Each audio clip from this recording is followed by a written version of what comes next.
Hello and welcome to the Trusted Tech Talks Cloud and DevOps podcast series with your host Lloyd Lowson, and I'll be joined today by David Stockton, who's the engineering manager from Confluent, to take a deep dive into Confluent and the technologies driven behind the business. David, go and introduce yourself. Yeah, hi, so I'm David, one of the engineering managers at Confluent. I look after the cloud infrastructure teams based here in the EU. We have a cloud platform that's about 4.5 years old, and we've got 3 teams, a couple of them focused around Kubernetes, one of them focused on cloud storage, and that's my current role. Historically, I like to call myself a classically trained software engineer. I went to university, studied software engineering, really enjoyed getting into the deep internals of software engineering. Started off young as a set-top box user interface developer, moved into e-commerce systems, big data search, financial services, built out a lot of cloud platforms, did a huge amount of consulting work on massive Java systems, things like garbage collection tuning, and looking at all sorts of different technologies that interlink with enterprise Java systems. And then found myself at Confluent. So for those that don't know Confluent, it's the company that was founded by the creators of Apache Kafka. So its history is at LinkedIn, and then spun off into Apache Kafka and public open source. And then Confluent offer both an enterprise version of Kafka with additional features and also hosting that on public cloud as a SaaS offering, and all the professional services and rigor that you'd expect that go along with that. So that's what I'm currently doing, is looking after the teams that look after that cloud infrastructure. Nice. Okay, you mentioned quite a lot of the sort of technologies that are driven behind the business there. I guess going into a couple of them at the moment, I know we've had a chat previously, but Kubernetes is quite a big thing for you guys at the moment. Yeah, so our cloud platform is completely based on top of Kubernetes. So yeah, really, really big platform for us, as in thousands of Kubernetes clusters. We operate across the 3 major public clouds, so AWS, GCP, and Azure. Tens of thousands of instances, very big set of machines to look after. We operate across lots of different regions, so we've got lots of really interesting scale challenges in terms of looking at cost management, most effective and performant ways of doing things, evaluating the new instance types and storage types that come along. Lots and lots of really interesting challenges in that sector. I think one of the big things that when I talk to engineers that they expect, this is going to be like 90% of the other cloud infrastructure roles out there. You're going to write some Terraform, configure some YAML, deploy a few Helm charts, make some pipelines and connect them up and off you go, which is great. That's no less a job. But I think that we're at a stage where we're far more dynamic and kind of almost outgrown Terraform in several ways. For example, if you want to go and request a dedicated Kafka cluster through our SaaS platform, obviously we can't be waiting for an engineer to raise a PR and having it approved and merged and running a CI pipeline on some Terraform. It's a bit too slow. So we're really about much more dynamic. So interacting with cloud providers through their APIs to build up new VPCs, build up new Kubernetes clusters, extending them, managing the multiple node pools. I guess for us and a potential sort of growth journey that we want to go on is becoming one of the largest Kubernetes users in the world. We've got a massive estate. We're doing some really interesting things with it, really getting into the guts of how it works. And that really goes across the whole company as well. So we offer a Kubernetes operator for Confluent Kafka. So it's really interesting to have that capability as well. So for those customers that wish to run on their own platform, that we're supporting other customers' Kubernetes installations. But specifically, obviously, in the cloud and SaaS world, that's something that I'm particularly focused on. And we actually take the step to manage our Kubernetes infrastructure through Kubernetes itself. So some of the listeners might have come across technologies like Rancher or Crossplane. And these technologies allow you to have a CRD that defines a Kubernetes cluster itself.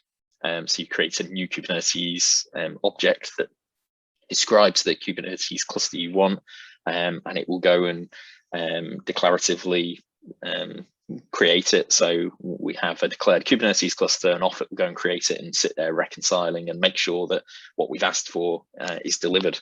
And that pattern is really fantastic in a cloud world where we're operating across multiple cloud providers, multiple regions. There's almost always some outage that you find across some system somewhere. It doesn't have to be a full outage that makes it to the front page of Y Combinator News or of the Register or Slashdot or something. There's plenty of little outages that happen. And quite often we spot them all because we're creating a cluster in that region, and perhaps KMS is down, and 30 minutes later it's resolved. But it's a really good pattern because that kind of retry reconcile pattern is really good. So we're almost eating our own dog food in managing multiple Kubernetes clusters through Kubernetes itself, which is really interesting. Okay, great. Yeah, there's quite a lot of involvement then on the Kubernetes side. So I guess with the programming languages, what do you Confluent mainly use? So with Kafka and its ecosystem background being mostly in Java, but within the control plane and our software as a service offering, we're mostly focused on Golang. So all the engineers within my teams, they're Golang focused. We don't always take on engineers who have Golang experience. That's not always the case. Some people join us without Golang experience. I think probably familiar story to most people in software engineering. If you find that top tech talent that they're quite interested in learning new languages, they typically have 3, 4, 5 languages under their belt. I spoke to a candidate the other day that had over 30 languages in a varied history, which was absolutely amazing, and actually backed it up as well, not just paying it lip service, which was fantastic. I think sometimes you can read a CV and wonder whether actually is all this true, but it's fantastic when you can back it up and answer questions on them, which was brilliant. Golang is our primary focus. It's really good for writing Kubernetes operators. Obviously, Kubernetes itself written in Golang. There's the occasional bit of Python around. There's I guess pretty standard in any infrastructure world. You'll always find some bash scripts somewhere. But yeah, Golang is being the primary one. And I think for me, when you look at the market, there's always this sweet spot where you're looking for people that are, say, for example, SREs or software engineers, and you want someone with infrastructure knowledge, but that can code as well. And you get the one end of the people that have come from a sysadmin background, and they're really good at the Terraform and the YAML and understanding under the hood what's happening with C groups and kernels and needing to deploy new drivers and things like that. And then you've got the other side where they've come from maybe more of a software engineering background, and they're really good at making sure that you've got an idempotent set of tooling and services that can manage your infrastructure and being really careful about those edge cases and building up test cases. I think that's one area where just looking at the whole ecosystem that is available for people that are dealing with infrastructure in public cloud, it's really, really difficult to automate tests. Most people tend to seem to create tests that generate the infrastructure, really test it within the cloud and tear it down. And obviously that's a fantastic property that the cloud gives you, but it's also relatively slow. I think we've gone from this phase maybe 15 plus years ago where oh, it's really slow, you know, I've got to wait 3 days for a server to get shipped to me, to this, oh, this is really slow, I've got to wait 3 minutes for an instance to start up. And obviously that's a wonderful pull from serverless. I think we've also become a bit blind to, you know, I don't really want to wait 3 minutes to start up an instance. I want my tests to complete faster than that, which is a wonderful place to be in, sort of being a bit of an old guy now and seeing where the market's gone. I think that's brilliant. But equally, you know, we can do better and we should strive to do better. And you know, it's tooling in that space that we can drive forwards. Nice. And in regards to, I know you touched on it there, then, so you, Confluent, use all the major cloud providers? Yeah, so AWS, GCP, and Azure. So we use their hosted Kubernetes offerings, so EKS, AKS, and GKE. There's really interesting differences between them. I think GCP and AWS are probably more similar in their offerings. Azure has some slightly different concepts and ways of thinking about things, which are great in their own right. I think it just depends on how you use them. But then for us, obviously working across all 3 cloud providers, that's a really interesting challenge. Do you want to build something that works exactly the same across all 3, or actually make the best use of the individual features per cloud and abstract from that? I think that's always a really complicated balance. You know, you really have to have engineers who understand those differences, as well as understanding what the business needs are. I spoke earlier about sort of the balance between SREs and software engineers, but I think those mindsets of people that understand the business and not saying, you know what, I can spend 3 months and write this absolutely amazing thing, when we can say, actually, maybe writing the thing that only takes 1 month, maybe that's better. You know, everything has its use. So it's a very, very difficult problem to look at, especially when you want to try and consider the market of where it might go and where might the business go. For example, if we take on Ali Cloud as a partner for our SaaS offering, what do we do there? Do we build something now that works for the current 3 major public cloud providers, and do we have to worry about the other one later, or do we worry now? Then you've got huge issues around compliance, and do we have to replicate control plane software between different regions and between different cloud providers? It can be a minefield, but it's a really, really interesting challenge. I think for me, some of the interesting challenges come around that level of scale. Previously, I'd look at scale and I think, you know, a few thousand instances, you know, I think this is really cool, this is good. You know, we've grown up from a company that's maybe doing 50 instances to looking at a company that's doing thousands of instances, and you think, this is great, I've made it, you know, I'm working on really good scale. And then you start looking at, actually, you know, I've moved to a company here that are doing tens of thousands of instances, and the challenges are just, they just get massively more complex. For example, to the point of sharding your AWS accounts, or sharding your Azure subscriptions or similar in GCP projects, because you're hitting limits per account. So then you go, okay, great, no problem, let's work across multiple accounts. But then you hit problems where, actually, I can't share that data between multiple accounts because that's not a pattern or feature that exists in the cloud provider. So then you have to build something to share that data across cloud accounts. And it just gets really interesting, particularly with network transfer. That can be some of the most complicated areas where you want to think about the costs and what's involved, because I think that can be a little bit opaque sometimes. You really need to consider that. Typically, I find that most companies are interested in what their instance pricing are, and they'll start optimizing for things like reserved instance costs, or looking at some intelligent bidding on spot pricing, and things like that, which are great things to look at. But then as a data platform, obviously we've got tons of data coming in and out, so it's really important that we look at that. Nice. Okay, so I know you've got quite a lot of the technologies there, and obviously Confluent use and what you guys are doing. I guess for people out there that are maybe considering looking at joining your business, what would you say the key points are for joining, the kind of main selling points? Yeah, I think like everywhere, that they very often say, you know, we've got great benefits. I think you have to take that off the table almost and say, we offer a great compensation, we offer great benefits. I think when you're looking at the top tech talent, that you really almost take that for given. That has to be the case. That's how you're going to attract the top tech talent. So I almost discount that. For me, the really interesting bits are, one, we're building, we're not maintaining, we're not just keeping the lights on a platform. We've got a mix of greenfield and brownfield development, but there are definitely new services. The platform itself, for the cloud platform, is about 4.5, 5 years old.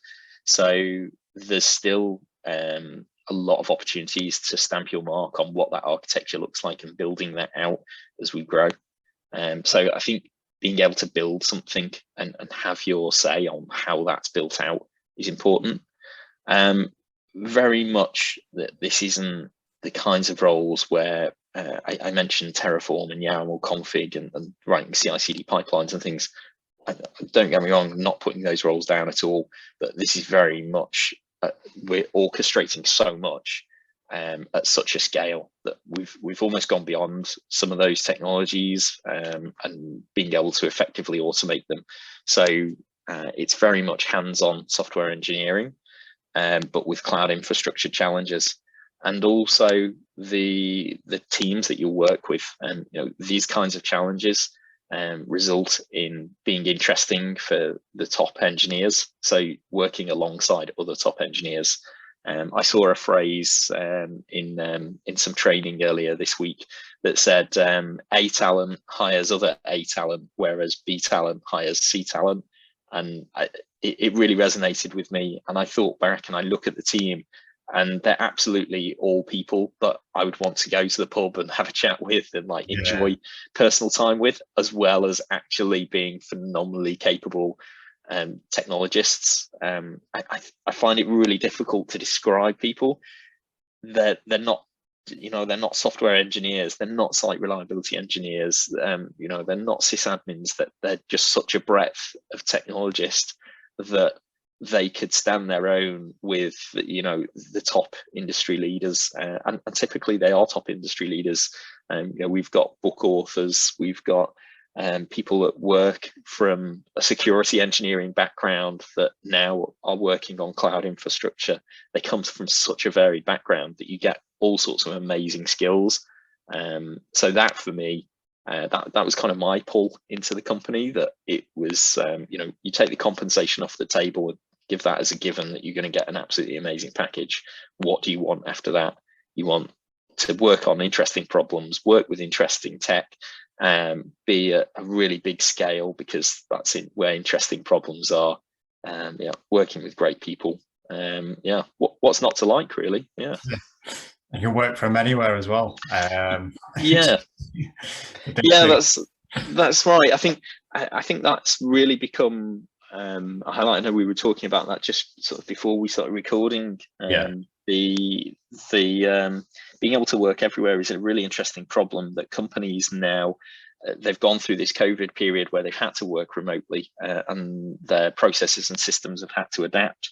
And in some ways it works, some ways it doesn't. Many companies are looking at going back to 3-4 day working weeks. So I think that alone shows that both candidates are interested in that model of working, but also that companies are aware that they have to adapt and that they have to fit with that model.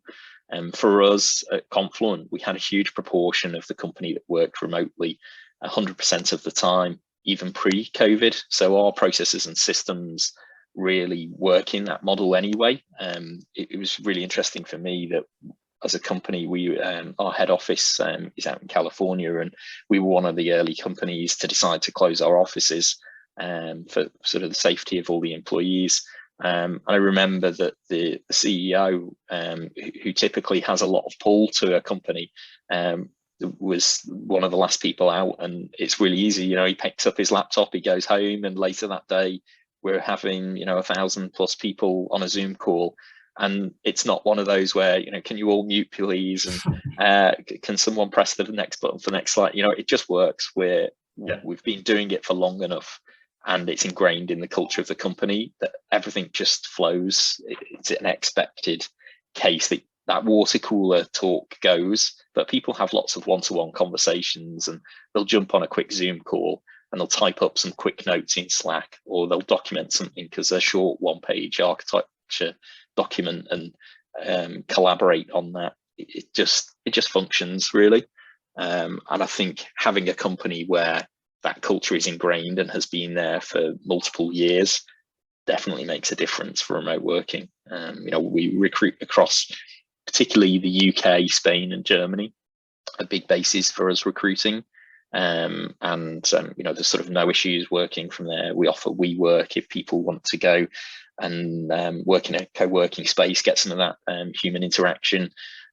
We offer a budget for people to build out their home office and sit-stand desks and ergonomic chairs and so on. Again, for me, that almost comes as a given that you're going to be working for a big company working on interesting problems. We want our engineers to be happy. Just take that out of the equation. You should be happy where you work. Yeah, 100%.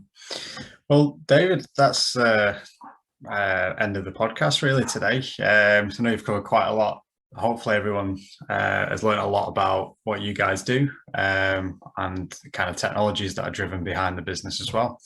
If anyone has any questions or anything like that, I can imagine you might connect with you on LinkedIn or fire away to myself so I can pass that through. Brilliant. Just wanted to say thank you for jumping on today and obviously explaining the business and what the technologies are driven behind. So thanks for jumping on. Thanks very much for your time, Lloyd.